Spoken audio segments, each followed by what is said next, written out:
ठीक है, तो अल्टरनेटिंग करंट आई थिंक समझ आ गया वो क्या होता है। क्या होता है बेसिकली, जो टाइम के साथ वेरी करता है, डायरेक्शन चेंज कर सकता है, उसको अल्टरनेटिंग करंट बोलते हैं। तो ठीक है, इतना हो गया। इसके बाद देखते हैं, अब ये करंट चेंज कर रहे हैं, मान लो जस्ट एक एग्जांपल लेते हैं। ये हमारे पास एक रेजिस्टेंस है। जो एसी सोर्स होते हैं उनको हम इस तरह दिखाते हैं, ठीक है। ये एसी सोर्स है। जो डीसी सोर्स होते थे हम उसको कुछ इस तरह दिखाते थे, या फिर इस तरह दिखा सकते, इसी तरह दिखाते थे। लेकिन एसी सोर्स को हम इस तरह दिखाते हैं कि इसमें डायरेक्शन फिक्स ही नहीं है, किधर पॉजिटिव किधर नेगेटिव लेना कुछ पता नहीं है, ठीक है। तो मान लो ये कुछ टाइम के लिए इधर गया, ठीक है। थोड़े टाइम के बाद ये इधर आने जाने लगेगा कि आज मतलब अगर तुम ग्राफ देखो तो ये है, यानी कि T/2 पे ये पॉजिटिव है, T/2 पे ये नेगेटिव है। तो यानी कुछ टाइम के लिए नेगेटिव रहेगा, कुछ टाइम के लिए पॉजिटिव रहेगा, और एक टाइम पे ज़ीरो भी होगा। समझ रहे हो? तो जो हमारे घर में जो लाइट्स वगैरह जलती है, एसी सोर्स से जलती है, तो बेसिकली ये ओसिलेट करती है, ठीक है। अगर हम अपनी इंडिया की एक फ्रीक्वेंसी लें तो वो 50 हर्ट्ज के आसपास आती है। इसका मतलब है कि एक सेकंड में ये 50 बार अपनी डायरेक्शन चेंज करती है, और 50 बार बंद होती है और जलती है। 50 बार बंद होती है और मतलब 50 बार जीरो होती है, और 50 बार पॉजिटिव और निगेटिव होती है। लेकिन एक सेकंड में 50 बार होती है। तो हम इसका चेंज जो है उसको देख ही नहीं सकते हैं, तो इसलिए हमको फील ही नहीं होता है।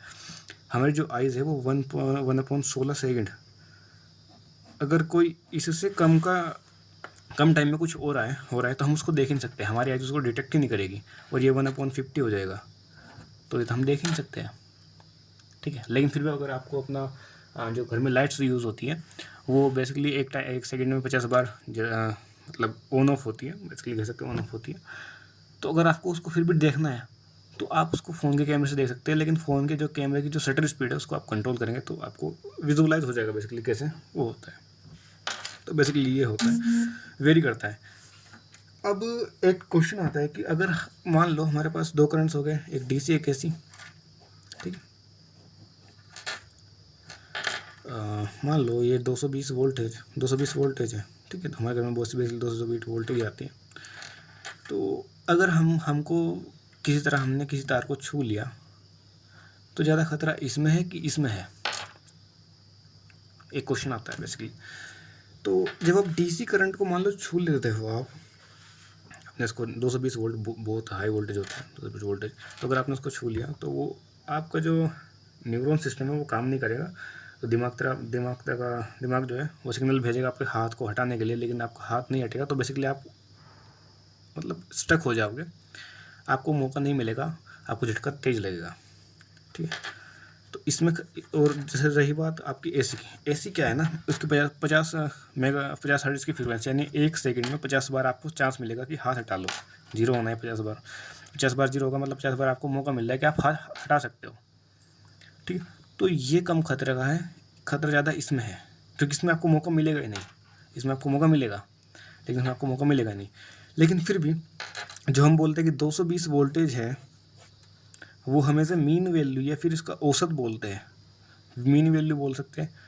तो उसको मतलब एज ए औसत या फिर एवरेज बोल सकते हो, वो बोलते हैं कि 220 वोल्टेज है, 220 से ज़्यादा और कम भी हो सकता है।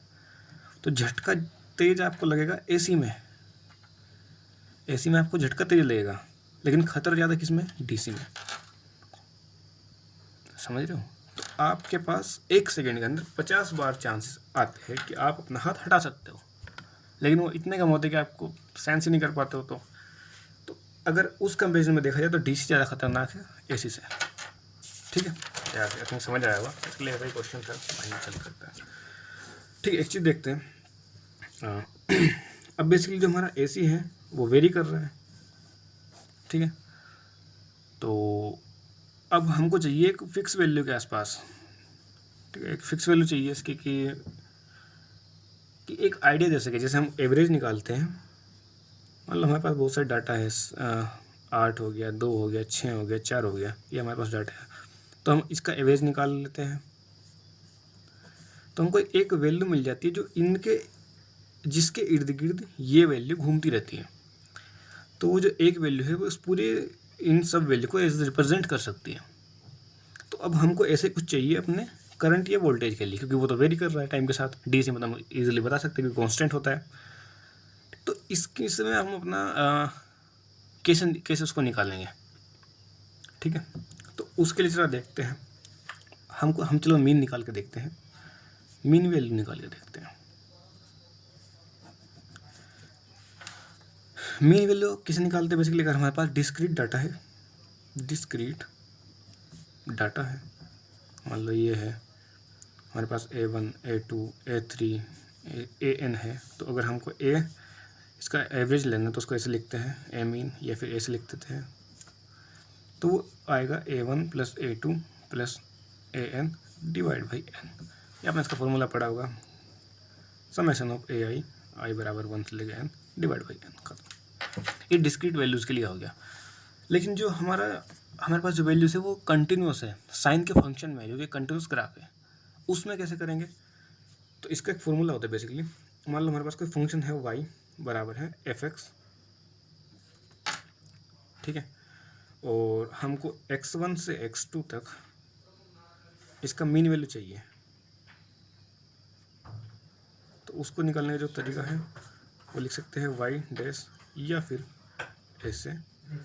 जो उसका फॉर्मूला होता है वो कुछ ऐसा होता है, y dx x1 से x2 divide by dx x1 से x2। ये किसी भी कंटिन्यूस फंक्शन का अगर हमको मीन लेना है तो उसका एक फॉर्मूला ये होता है, ठीक है। तो हमारे पास यहाँ पे आई बराबर क्या है, I know sign omega T, ठीक है। इसको कंटिन्यू करते हैं।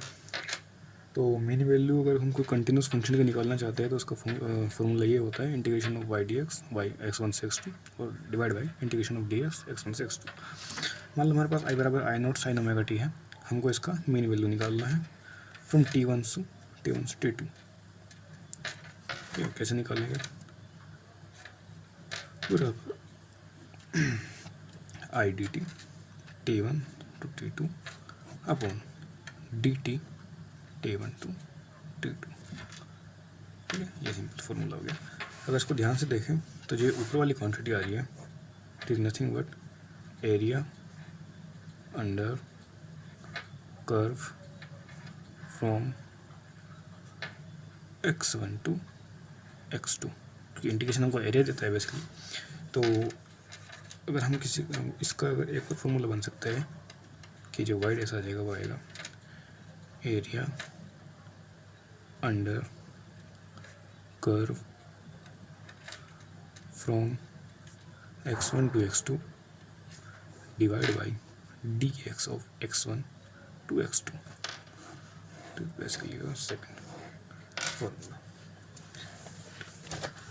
ठीक है। तो अब मान लो हमारे पास आई बराबर है आई नॉट साइन ओमेगा टी, जिसका टाइम पीरियड हमारे पास टी है, ठीक है। तो इसका जो टाइम पीरियड होता है बेसिकली 2 पाई होता है। तो अब हमको इसकी मीन वैल्यू निकालनी है कंप्लीट साइकिल के लिए। तो वो कंप्लीट साइकिल मीन्स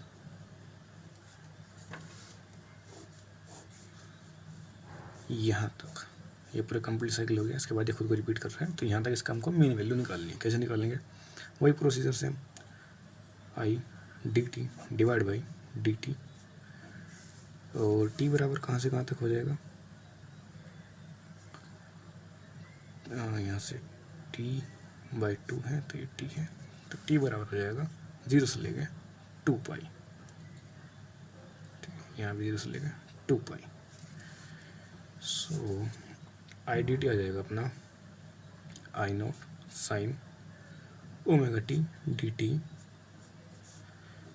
0 से 2 पाई अपॉन इसका टी हो जाएगा इंटीग्रेशन कहाँ से, 0 से लेके 2 पाई।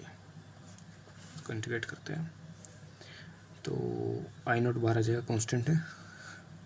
साइन ओमेगा टी का जो इंटीग्रेशन होता है कोस ओमेगा टी माइनस का अपॉन ओमेगा फ्रॉम 0 to 2 पाई, और ये हो जाएगा 2 पाई माइनस 0,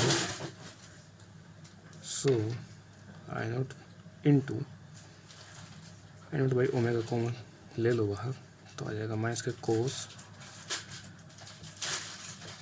ओमेगा इंटू 2 पाई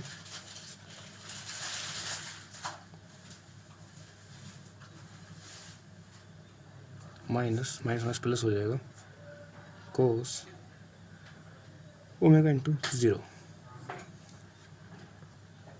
सो बेसिकली जो यहाँ पे टी बराबर होता है 2 पाई बाई ओमेगा, 2 पाई लिख दिया था, 2 पाई बाई ओमेगा, तो जो यहाँ पे टी की लिमिट्स होगी वो हो जाएगी 0 से लेके टी तक, 0 से लेके टी तक, सेम यहाँ पे 0 से लेके टी तक, यहाँ पर भी 0 से लेके टी तक,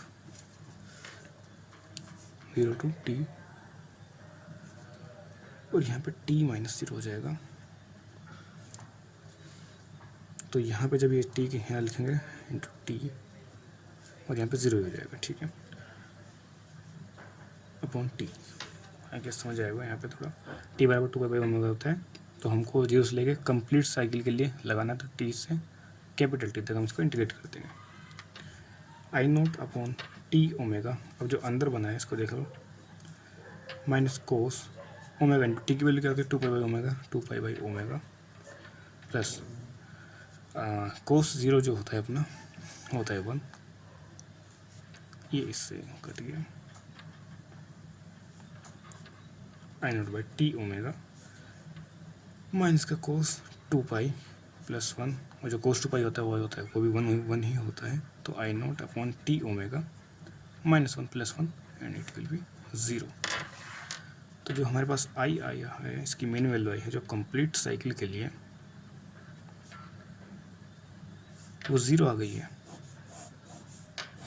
और वो दिख भी रहा है कि अगर हम मान लो हमारे पास एरिया है, क्योंकि ऊपर एरिया लेते हैं हम, तो एरिया तो 0 ही हो गया ना, यहाँ पे जितना है पॉजिटिव उतना यहाँ पे नेगेटिव है, तो इट विल बी 0। तो अब इसके अंदर करंट तो है, अब हमको कुछ ऐसा चाहिए जो पूरे उस वेरिंग करंट को रिप्रेजेंट कर सके, मीन बेसिकली उसका एवरेज दे सके, लेकिन यहाँ पे तो एवरेज करंट इसका 0 आ गया है। यही अगर हम इसके लिए हाफ साइकिल के निकालें, हाफ साइकिल, तो आई d T 0 to t/2 and t/2 D T, same वही प्रोसीजर। तो ये हो जाएगा अपना, सिर्फ इसकी लिमिट्स को चेंज कर देंगे, बाद में निकल के आएगा आई नॉट बाई ओमेगा t/2, तो 2 का चल जाएगा अंदर, माइनस का कोस ओमेगा इंटू t/2 और प्लस का कोस 0, ये आ जाएगा, इसको इंटीग्रेट करेंगे 2 I naught by omega T, तो ये हो जाएगा कोस omega into 2 pi by omega into 2, omega से ओमेगा कट गया, इससे कट गया, प्लस ये 1 होता है, तो 2 I naught upon omega T, यहाँ पे कोस पाई बच गया, कोस पाई माइनस 1 होता है, तो माइनस माइनस प्लस हो जाएगा, तो ये 1 प्लस 1 आ जाएगा, तो ये आ गया 4 आई नॉट बाई ओमेगा, टी की वजह से 2 पाई बाई ओमेगा होता है, ओमेगा से ओमेगा कट गया और इससे ये कट गया, तो इसकी जो वैल्यू आई वो है 2 आई नॉट बाई पाई। तो जो हमारे पास मीन वैल्यू आती है आई की हाफ साइकिल के लिए, वो आती है 2 आई नॉट बाई पाई।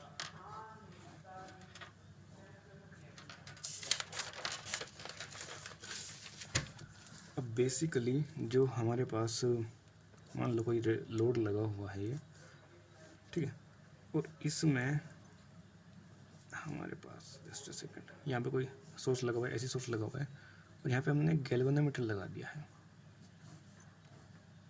तो जो गैल्वेनोमीटर की रीडिंग थी वो 0 आ रही थी,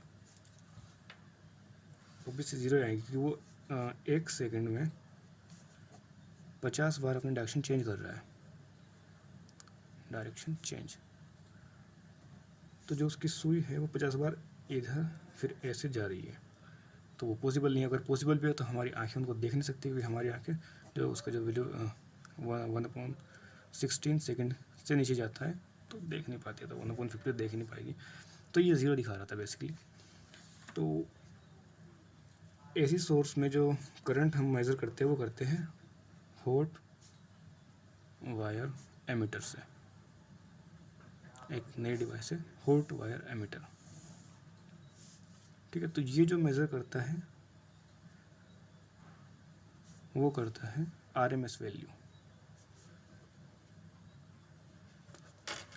ठीक है। आरएमएस वैल्यू क्या है बेसिकली, हमको चाहिए थी इसकी कुछ एवरेज वैल्यू चाहिए थी इसकी, तो हमने जब इसका एवरेज निकाला तो वो 0 आ गया। अब हाफ साइकिल के लिए इसकी वैल्यू 0 नहीं है, लेकिन जो हमको मीन चाहिए या फिर एवरेज चाहिए वो कंप्लीट साइकिल के लिए चाहिए। तो हम क्या करते हैं, इसका स्क्वायर कर लेते हैं। इसका स्क्वायर करेंगे तो ये पॉजिटिव हो जाएगा। तो जो ये जो 0 आ रहा था वो इसलिए आता है क्योंकि ये पॉजिटिव है नेगेटिव है। अगर हम दोनों का स्क्वायर कर ले दोनों पॉजिटिव हो जाएंगे, और फिर उसका मीन ले लें तो एक पॉजिटिव मीन आ जाएगा। और फिर उसका अंडर रूट ले लें तो जो पॉजिटिव लिया था उसका एज ए इफेक्ट ख़त्म हो जाएगा। जैसे मान लो हमारे पास 2 और -2 है, अगर इसका हमको एवरेज चाहिए तो वो 0 आएगा, ऑब्वियसली बात है, ये 0 हो जाएगा। लेकिन अगर इसका आरएमएस वैल्यू लें, आरएमएस कैसे लेंगे, सबसे पहले इसका स्क्वायर लो, 2 का स्क्वायर प्लस -2 का स्क्वायर, फिर उसका एवरेज ले लो और फिर उसका अंडर रूट ले लो, तो ये 2 निकल के आएगा। यही सेम सिचुएशन वहाँ पे हो रही है, क्योंकि वहाँ पे जो हमारी जो वैल्यूज़ वेरी करती है वो इसके और इसके बीच में, यानी ये प्लस अगर हम ए मान लें तो ये -a, और ऑब्वियसली वो ओवरऑल वो 0 आ रहा है, ठीक है। तो उस प्रॉब्लम को सोल्व करने के लिए हमने डिफाइन की एक नई वैल्यू जो है कि आरएमएस वैल्यू। उसको निकालते कैसे हैं, RMS means root mean square value. That means पहले इसका स्क्वायर करो, फिर उसका मीन ले लो और फिर उसका रूट ले लो,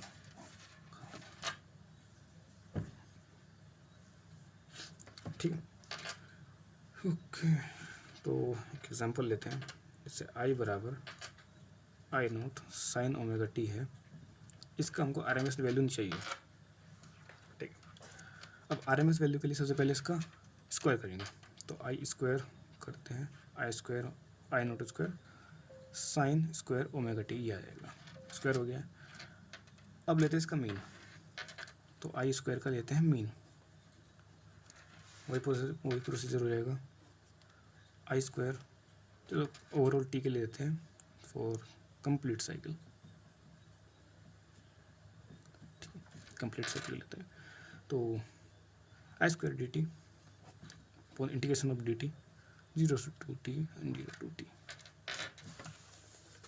अगर इसको हम सोल्व करेंगे तो जो आई स्क्वायर का जो हमारे पास मीन आएगा वो आएगा, आई स्क्वायर की वैल्यू रख लेते हैं I0 square sine square omega T d t upon integration of d T 0 to t, ठीक है, ठीक है। I0 स्क्वायर कॉमन बाहर, यहाँ से टी बाहर आ जाएगा, अंदर बच गया हमारे पास सिर्फ ये sign square omega T d T 0 to t, ठीक है।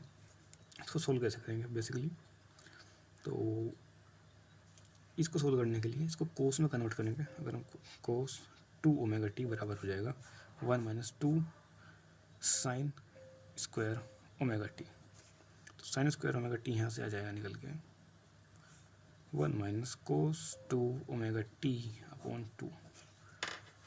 इसकी वैल्यू इसमें पुट करेंगे तो आई स्क्वायर का जो मीन आ जाएगा वो आ जाएगा I0 square by T integration of 1 - cos 2 omega t upon 2 D T 0 to t, ठीक है। I0 स्क्वायर बाई टी उसको इंटीग्रेट करते हैं बेसिकली, तो हो जाएगा हाफ को बाहर लेते हैं, हाफ पूरा बाहर आ जाएगा, तो हो जाएगा D T 0 to t minus cos 2 omega T d T 0 to t, ठीक है। I0 स्क्वायर अपॉन 2t अंदर आ जाएगा, ये बेसिकली टी बन जाएगा, टी माइनस कोस का इंटीग्रेशन साइन होता है, तो sine 2 omega t upon 2 omega integration 0 to t I naught square, basically पूरी मैथमेटिक्स ये है यहाँ पे, टी माइनस, इसको सोल्व करते हैं अंदर, sine 2 omega t upon 2 omega minus sine 2 omega into 0 upon 2 omega, तो I naught square by 2 t, ये बच गया टी माइनस, टी की वैल्यू अगर हम रख दें यहाँ पे तो साइन 2 इंटू ओमेगा इंटू होता है 2 pi by omega upon 2 omega minus, ये 0 हो जाएगा, बेसिकली साइन 0 0 होता है, आई नॉट स्क्वायर बाई 2 टी अंदर टी माइनस ओमेगा से ओमेगा कट गया, साइन 4 पाई जो कि 0 होता है, तो ये भी 0 हो जाएगा, यहाँ बचा I naught square by 2 t into t, तो बच गया आई नॉट स्क्वायर बाई 2, ठीक है। तो अब हमारे पास, हमने पहले इसका स्क्वायर किया, फिर उसका मीन ले लिया है, अब उसका अंडर रूट लेना है, तो under root of I square का मीन, यही हमारे पास आई आर एम एस हो जाएगा, इसको लिखने का तरीका है आई आर एम एस, तो कितना आया था आई नॉट स्क्वायर बाई 2, तो जो आई आर एम एस आया, तो जो आई आर एम एस हमारे पास आया था वो आ गया आई नॉट बाई रूट 2, ये बेसिकली डायरेक्ट फॉर्मूला है, इसके ऊपर सवाल आ सकते हैं, 2 नंबर का पक्का आएगा, तो आई आर एम एस बराबर I naught by root 2, I naught क्या है यहाँ पे, मैक्सिमम वैल्यू ऑफ करंट, ठीक है। सो हाँ, अब जब अपना एक क्वेश्चन देखते हैं, क्या है question, a hot wire ammeter measure current in a load 5 ampere, what will be the maximum value of current in load, ठीक है।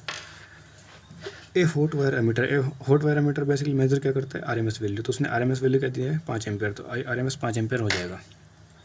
उसने पूछा है मैक्सिमम वैल्यू ऑफ करंट कितना होगा, मैक्सिमम वैल्यू ऑफ करंट क्या होता है आई नॉट, तो उसने आई नॉट बेसिकली पूछा है, तो आई आर एम एस बराबर क्या होता है आई नॉट बाई रूट 2, तो आई नॉट बराबर हो जाएगा I R M S into root 2, तो इसकी बेसिकली वैल्यू आ जाएगी 5√2 एम्पियर, खत्म। इस तरह का सवाल पक्का आएगा, एक ना एक सवाल तो पक्का आएगा, ठीक है। तो उसके ऊपर प्रैक्टिस कर लेना, मैं कुछ क्वेश्चन और भेज दूंगा, ठीक है।